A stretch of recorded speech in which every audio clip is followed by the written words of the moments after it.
Hi hello friends, welcome back to my channel. ನಾನು ಆಯಿಷಾ.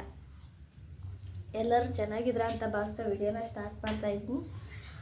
ಏನಪ್ಪ ಅಂತಂದರೆ, ಈ ವಾತಾವರಣಕ್ಕೆ ಗೊತ್ತು ಎಲ್ಲರಿಗೂ ಸ್ವಲ್ಪ ಹುಷಾರು ತಪ್ತಾರೆ ಅಂತಂದು.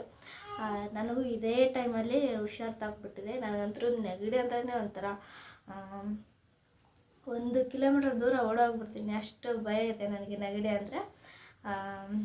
ಹಾಗಾಗಿ ಇವಾಗ ಅದೇ ನೆಗಡಿ ಆಗೋಗ್ಬಿಟ್ಟಿದೆ. ಆ ಪಾಪು ಕೂಡ ನೆಗಡಿ ಕೆಮ್ಮು ಆಗ್ಬಿಟ್ಟಿದೆ ಈ ಸದ್ಯಕ್ಕೆ. ಮತ್ತು ಏನು ಮಾಡೋದಕ್ಕಾಗಲ್ಲ, ಹೋಗಿ ತೋರಿಸ್ಕೊಂಡು ಬರಬೇಕು. ಈ ಟೈಮಲ್ಲಿ ಎಷ್ಟೇ ಹುಷಾರಾಗಿದ್ದರೂ ನಾವು ಎಷ್ಟೇ ಕಾಪಾಡ್ಕೊಂಡ್ರೂ ಅದು ಬಂದೇ ಬಿಡ್ತು ಲಾಸ್ಟಿಗೂ. ಮತ್ತೇನು ಮಾಡೋದಕ್ಕಾಗಲ್ಲ ನಮ್ಮ ಟೈಮು. ಇವಾಗ ಏನು ತಿಂಡಿಗೆ ಮಾಡ್ಕೊಂಡಿಲ್ಲ, ಹೊರಗಡೆ ತಗೊಂಡು ಬರೋದಕ್ಕೆ ಹೇಳಿದ್ದೀನಿ ನಮ್ಮ ಮನೆಯವ್ರಿಗೆ. ಅವರು ಕೆಲಸ ಇವತ್ತು ರಜೆ ಅಂತಂದು ಹೊಳ್ಳಿ ಬರ್ತಾಯಿದ್ದಾರೆ. ಪಾಪನು ಚೆನ್ನಾಗಿ ಫೀಡಿಂಗು ಎಲ್ಲ ಚೆನ್ನಾಗಿ, ಊಟ ಅಂದರೆ ಹಾಲು ಚೆನ್ನಾಗಿ ಕುಡಿತಾ ಇದೆ, ಯೂರಿನ್ ಮೋಷನೆಲ್ಲ ಚೆನ್ನಾಗಿ ಪಾಸ್ ಮಾಡ್ತಾಯಿದೆ. ನೆಗಡಿ ಕೆಮ್ಮು ಒಂದೇ ಇರೋದು. ಹೋಗಿ ತೋರಿಸ್ಕೊಂಬಂದ್ಬಿಡ್ತೀನಿ ಇವಾಗಲೇ. ಸ್ವಲ್ಪ ಇರೋದ್ಲಿಗೆ ತೋರಿಸ್ಕೊಂಡು ಬಂದರೆ ಚೆನ್ನಾಗಿರುತ್ತೆ. ಇಲ್ಲಾಂದರೆ ಆಮೇಲೆ ಜಾಸ್ತಿ ಆದಮೇಲೆ ತೋರಿಸ್ಕೊಂಡು ಬಂದರೆ ಒಂಥರ ಫೀಲ್ ಜಾಸ್ತಿ ಆಗೋಗ್ಬಿಡುತ್ತೆ ಅದೆಲ್ಲ. ಈಗ ಮನೇಲಿ ಕ್ಯಾರೆಟು, ಬೀನ್ಸು, ಮೆಣಸಿನ್ಕಾಯಿ ಎಲ್ಲ ತರಕಾರಿ ಇದ್ದಾವೆ, ಏನು ಮಾಡ್ಕೊಳಕ್ಕಾಗಲಿಲ್ಲ. ಹಂಗೆ ಸ್ವಲ್ಪ ನೆಗಡಿ ಕೆಮ್ಮಿನ ಸ್ವಲ್ಪ ತಲೆನೋವು ಸನ್ನಿ ಆಗುತ್ತೆ ಅಂತಾರಲ್ಲ. ಸನ್ನಿ ಅಂದರೆ ಯಾವ ಥರ ಅಂದರೆ ತಲೆನ ಫುಲ್ಲು ಹೊಡೆಯೋದು ಆಗುತ್ತೆ ಅನ್ಸುತ್ತೆ, ನನಗನ್ಸಿದ ಮಟ್ಟಿಗೆ. ಸನ್ನಿ ಅಂದರೆ ನೀವು ಕಮೆಂಟ್ ಬಾಕ್ಸ್ ಮೂಲಕ ನನಗೆ ತಿಳಿಸಿ, ಸನ್ನಿ ಅಂದರೆ ಏನು. ನೆಗಡಿ ಕೆಮ್ಮು ನೆಗಡಿ ಕೆಮ್ಮು ಅಂದ್ರೆ ಸನ್ನಿ ಅಂದ್ರೆ ನೆಗಡಿ ಕೆಮ್ಮ ಅಥವಾ ಏನು ಬೇರೆ ಥರನ ಅನ್ನೋದನ್ನ ಕಮೆಂಟ್ ಬಾಕ್ಸ್ ಮೂಲಕ ತಿಳಿಸಿ. ಒಬ್ಬರು ಕಮೆಂಟ್ ಮಾಡಿದರು, ಪೂಜಾ ಅನ್ನೋರು, ನಿಮಗೆ ಹೆಲ್ಪ್ ಮಾಡೋರು ಯಾರು ಇಲ್ವಾ ಅಂತಂದು. 1.5 ತಿಂಗಳ ಅಮ್ಮನ ಮನೇಲಿದ್ದೆ ನಾನು. ಯಾಕೆ ಬಂದಿದ್ದೀನಿ ಅಂತಂದರೆ, ಇಂಜೆಕ್ಷನ್ ಹಾಕ್ಸೋದಕ್ಕೆ ಬಂದಿದ್ದೆ ನಾನು. ಇಂಜೆಕ್ಷನ್ ಹಾಕ್ಸ್ಕೊಂಡು ಹೋದ್ರೆ ಆಯ್ತು ಅಂತಂದು. ಯಾಕೆಂತಂದರೆ ಅಲ್ಲಿ ಹಳ್ಳಿ ಅಲ್ವಾ, ಹಂಗಾಗಿ ಹಾಕಲ್ಲ ಅಂತ, ಅಂದರೆ ತಾಯಿ ಕಡೆಯಲ್ಲಿ ಇರುತ್ತೆ, ಅದೇ ಅಂಗನವಾಡಿಗೆ ಬಂದು ಹಾಕ್ತಾರೆ ಅಂತಂದು ಹೇಳಿದರು ನಮಗೆ. ಹಾಗೆ ನಮ್ಮ ಆಶಾ ಕಾರ್ಯಕರ್ತರಿರ್ತಾರಲ್ಲ, ಅವರು ಬರೋದಕ್ಕೆ ಹೇಳಿದರು. ಅದಕ್ಕೆ ಬಂದಿದ್ದೆ ನಾನು. ಹಂಗೆ ಇಂಜೆಕ್ಷನ್ ಹಾಕ್ಸ್ಕೊಂಡು ಹೋದಂಗೆ ಆಯಿತು ಅಂತಂದು ಇಂಜೆಕ್ಷನ್ ಹಾಕ್ಸ್ಕೊಂಡು ಮತ್ತೆ ಒಳ್ಳೆ ಹೋಗ್ಬೇಕು ಅಂದ್ಕೊಂಡೆ. ಹಾಸ್ಪಿಟ್ಲಿಗೆ ಹೋಗಿ ಬಂದೆ, ಅಲ್ಲಿನೂ ಹಾಕಲ್ಲ ಅಂತಂದರು. ಮತ್ತು ಕೇಳಿದಾಗ ಅಂಗನವಾಡಿಯಲ್ಲೇ ಬಂದು ಹಾಕ್ತಾರೆ, ಮಂಗಳವಾರ ಹಾಕ್ತಾರೆ ಅಂದಿದ್ರು. ಇವತ್ತು ಮಂಗಳವಾರ, ಆದರೆ ಪಾಪುಗೆ ನೆಗಡಿ ಕೆಮ್ಮು ಆಗಿಬಿಟ್ಟಿದೆ. ಮತ್ತು ಮುಂದಿನ 1 ವಾರ ಮುಂದಕ್ಕೆ ಹೋಗ್ಬಿಡ್ತೀವಿ, ಏನು ಮಾಡೋದಕ್ಕಾಗಲ್ಲ. ಮತ್ತು 1 ವಾರ ಇಲ್ಲೇ ಎದ್ಬಿಡೋಕ್ಕಾಗತ್ತೆ, ಇಲ್ಲೇ ಎದ್ಬಿಡೋದು ಅಂತಂದು ಸುಮ್ಮನೆ ಇಲ್ಲೇ ಇದ್ದೀನಿ. ಮತ್ತು ಏನು ಮಾಡೋಕ್ಕಾಗಲ್ಲ. ಮತ್ತು ಅಲ್ಲಿಗೆ ಹೋಗೋದು ಇಲ್ಲಿಗೆ ಬರೋದು ಆಗೋದಿಲ್ಲ. ಮತ್ತು ಹಳ್ಳಿ ಆಗಿರೋದ್ರಿಂದ ಅಲ್ಲಿನೂ ಹಾಸ್ಪಿಟ್ಲಿಲ್ಲ, ಏನಿಲ್ಲ. ನಿಮಗೆ ಕಮೆಂಟ್ ಮಾಡಿದವ್ರಿಗೆ ಥ್ಯಾಂಕ್ಸ್. ಹಾಗೆ ಆ ವಿಡಿಯೋ ನೋಡೋದಕ್ಕೂ ಥ್ಯಾಂಕ್ಸ್. ಸಬ್ಸ್ಕ್ರೈಬ್ ಮಾಡಿಲ್ಲ ಅಂದರೆ ಇವಾಗಲೇ ಸಬ್ಸ್ಕ್ರೈಬ್ ಮಾಡಿ ನನ್ನ ಚಾನಲ್ಗೆ ಸಪೋರ್ಟ್ ಮಾಡ್ಬೋದು ನೀವು. ಮತ್ತು ಇನ್ನೊಬ್ಬರು ಕಮೆಂಟ್ ಮಾಡಿದರು, ಅವ್ರ ಹೆಸರು ನೆನಪಿಲ್ಲ ನನಗೆ, ಪವಿತ್ರ ಅನಿಸುತ್ತೆ ಮೋಸ್ಟ್ಲಿ. ಪಾಪುಗೆ ಎಷ್ಟು ತಿಂಗಳು ಅಂತ ಕಮೆಂಟ್ ಮಾಡಿದ್ರು. ಇವಾಗ 1.5 ಮಂತ್ಸು ಕಂಪ್ಲೀಟ್ ಆಗಿದೆ. ಇನ್ನೂ ಜಾಸ್ತಿನೇ ಆಗಿದೆ, 1.5 ಮಂತ್ ಜಾಸ್ತಿನೇ ಆಗಿದೆ. ಯಾಕಂದರೆ ಇಂಜೆಕ್ಷನ್ ಹಾಕ್ಸ್ಬೇಕಾಯ್ತು. ಇದೇ ಟೈಮಲ್ಲಿ ಸ್ವಲ್ಪ 1 ವಾರ ಮುಂದಕ್ಕೆ ಹೋಗ್ಬಿಡ್ತು, ಅದು ಹಾಕಲ್ಲ ಅಂತಂದು.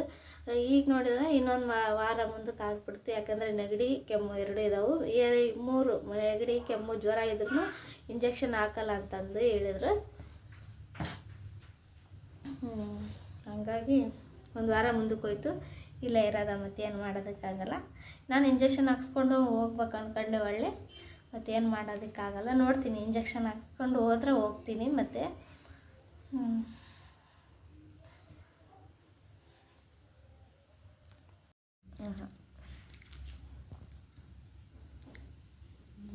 ಪಾಪು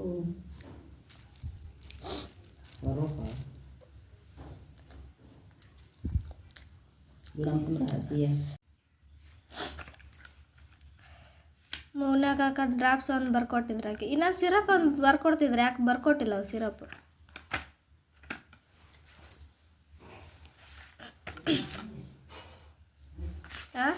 ಈ ಡ್ರಾಪ್ಸ್ ನಾನೊಂದು 2 ಡ್ರಾಪ್ಸ್ ಹಾಕ್ಯಲ್ಲನ ನೋಡಿ, ನನಗೆ ನೆಗಡಿ ಆಗೈತಲ್ಲ, ಹಾಕ್ಯಂತೇರ. ಎಷ್ಟಿದೆ ಡ್ರಾಪ್ಸ್? ಎಷ್ಟು? 50 ರೂಪಾಯಿ.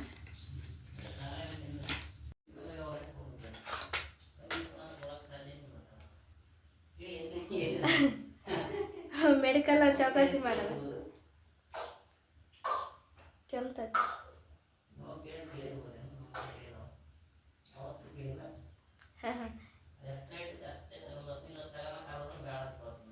ಆಕೆಗೆ 2 ಡ್ರಾಪ್ಸ್ ಹಾಕ್ಬೇಕಾಗಿತ್ತು. ಮೆಡಿಕಲ್ಲಾಗ ಹೆಂಗೆ ಕೊಡ್ತಿದ್ದಾರೆ ಕೊಡಿ. ಮೆಡಿಕಲ್ಲಾಗ ಯಾರು ಚೌಕಾಸಿ ಮಾಡೋದು ಕೇಳೇನೆ ಇಲ್ಲ.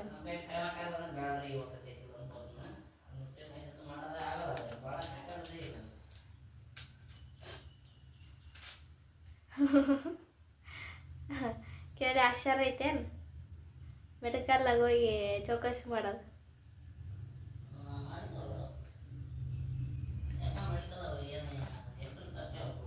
ಯಾರು ಚೌಕಾಸಿ ಮಾಡೋದು ಮೆಡಿಕಲ್ಲಾಗ?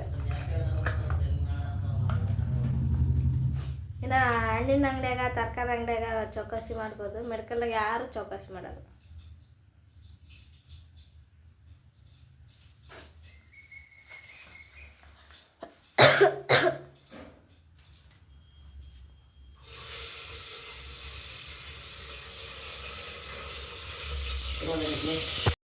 ಹಾಸ್ಪಿಟ್ಲಿಗೆ ಹೋಗಿ ತೋರಿಸ್ಕೊಂಡು ಬಂದೆ. ಟ್ಯಾಬ್ಲೆಟ್ಸ್ ಎಲ್ಲ ಕೊಟ್ಟಿದ್ದಾರೆ. ತಗೊಂಡು ನಿದ್ದೆ ಮಾಡಬೇಕು ಅಂದ್ಕೊಂಡಿದ್ದೀನಿ. ನೋಡೋಣ ಏನೇನಾಗುತ್ತೆ. ಈ ಟೈಮ್ ಬಂದ್ಬಿಟ್ಟು ಒಂದು 3:30-4 ಗಂಟೆ ಆಗಿರಬೇಕು. ಪಾಪು ಮಲಗಿದೆ ಅಲ್ರಿ ಆಲ್ರೆಡಿ. ಅದಕ್ಕೆ ನಾನು ಸ್ವಲ್ಪ ನಿದ್ದೆ ಮಾಡ್ಕೊತೀನಿ. ಮಧ್ಯಾಹ್ನ ಊಟ ಆಯಿತು, ಪಲಾವೆಲ್ಲ ಮಾಡಿಕೊಟ್ರು ನಮ್ಮ ಮನೆಯವರು. ಇವಾಗ ಹಾಲು ತೊಗೊಂಡು ಬರೋದಕ್ಕೆ ಹೋಗಿದ್ದಾರೆ. ಯಾಕಂದರೆ ಚಹಾ ಮಾಡೋದಕ್ಕೆ ಅಂತಂದು ತೊಗೊಂಬರೋದಕ್ಕೆ ಹೋಗಿದ್ದಾರೆ. ಪೂರ್ತಿಯಾಗಿ ವಿಡಿಯೋ ನೋಡಿ ನಂಗೆ ಸಪೋರ್ಟ್ ಮಾಡಿ. ಜಲ್ದಿ ಆರಾಮಾದರೆ ಒಂದು ಪಾಯಸ ರೆಸಿಪಿ ಇಟ್ಕೊಂಡಿದ್ದೀನಿ ಮಾಡಬೇಕಂತಂದು. ನೋಡೋಣ, ಅದನ್ನು ಮಾಡ್ಬೇಕು ಅಂದ್ಕೊಂಡಿದ್ದೀನಿ. ಸ್ವೀಟ್ ರೆಸಿಪಿ ಮಾಡ್ಬೇಕು ಅಂದ್ಕೊಂಡಿದ್ದೀನಿ, ಟ್ರೈ ಮಾಡಬೇಕು ಅಂದ್ಕೊಂಡಿದ್ದೀನಿ. ನೋಡೋಣ, ಮಾಡ್ತೀನಿ. ರಾತ್ರಿ ಪಾಪು ಕೂಡ ನಿದ್ದೆ ಮಾಡಿಲ್ಲ, ನಾನು ನಿದ್ದೆ ಮಾಡಿಲ್ಲ. ಕಣ್ಣೆಲ್ಲ ನೋಡಿ ಹೆಂಗಾಗ್ಬಿಟ್ಟಿದೆ ಅಂತಂದು. ಕಣ್ಣೆಲ್ಲ ನೋವು ಬರ್ತಾಯಿದೆ ನನಗೆ, ನಿದ್ದೆ ಮಾಡೋಕ್ಕೂ ಆಗ್ತಾಯಿಲ್ಲ. ಪಾಪಗೂ ಹುಷಾರಿಲ್ಲಾರ್ದಂಗಾಗಿ ಸ್ವಲ್ಪ ಕೆಮ್ಮು ನೆಗಡಿ ಆದಂಗಾಗಿ ಅದನ್ನು ಸ್ವಲ್ಪ ಸರಿಯಾಗಿ ನಿದ್ದೆ ಆಗ್ತಾಯಿಲ್ಲ. ಇಬ್ಬರಿಗೂ ಕೂಡ ಸರಿ ನಿದ್ದೆ ಆಗ್ತಾಯಿಲ್ಲ. ಅದಕ್ಕೆ ಈ ಚಳಿಗಾಲದಲ್ಲಿ ಹುಷಾರಾಗಿರಬೇಕು. ಎಷ್ಟೇ ಸಾಕ್ಸು ತಲೆಗೆಲ್ಲ ಕಟ್ಕೊಂಡ್ರೂ ನೆಗಡಿ ಆಯಿತು ನನಗೆ. ಮತ್ತೇನು ಮಾಡೋಕ್ಕಾಗಲ್ಲ. ಹುಷಾರಾಗತನ ಸ್ವಲ್ಪ ಹುಷಾರಾಗಿ ನೋಡ್ಕೊಂಡ್ರೆ ಆಯ್ತು ಅಂತ ಸುಮ್ಮನೆ ಇದ್ದೀನಿ. ಇವತ್ತಿನ ವಿಡಿಯೋಯಲ್ಲಿ ಎಂಡ್ ಮಾಡ್ತಾಯಿದ್ದೀನಿ. ಇಷ್ಟ ಆದರೆ ಪ್ಲೀಸ್ ಲೈಕ್, ಶೇರ್, ಸಬ್ಸ್ಕ್ರೈಬ್ ಮಾಡಿ ಅಂತ ಹೇಳ್ತಾ ನೆಕ್ಸ್ಟ್ ಬ್ಲಾಗಲ್ಲಿ ಸಿಗ್ತೀವಿ. ಟೇಕ್ ಕೇರ್, ಬಾಯ್ ಬಾಯ್.